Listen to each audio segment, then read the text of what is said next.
East St. Louis firefighters picketing outside City Hall today over proposed budget cuts have won a temporary reprieve. The Financial Advisory Authority voted unanimously to reject the city's proposed budget, which called for cutting 13 jobs in the fire department.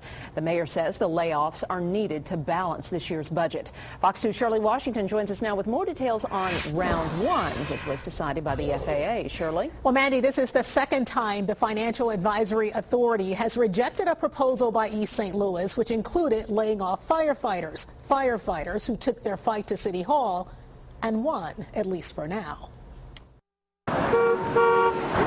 East St. Louis firefighters protesting outside City Hall, trying to save a firehouse and 13 jobs slashed in the city's proposed budget. Then you have a whole lot of entities in that community that will be unprotected if they close that firehouse. And for the safety of the citizens and for the safety of ourselves, that's why we need manpower. Firefighters are not only picketing, they're also airing commercials on radio and television slamming the city's decision.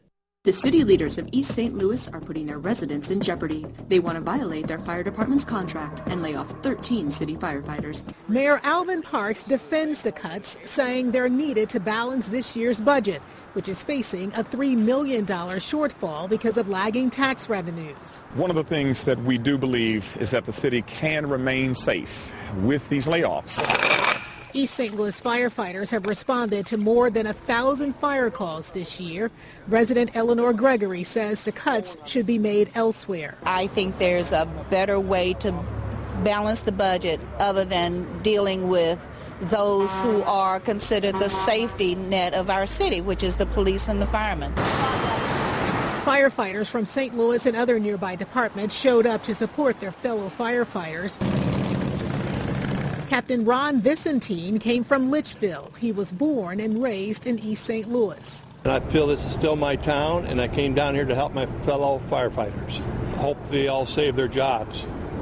And I'm just here to try and help them save their jobs. Well, those jobs have been saved for now, and now that the Financial Advisory Authority has rejected East St. Louis's budget, it's back to square one for city leaders who must go back to the drawing board and figure out a way to balance the budget. Shirley Washington, Fox.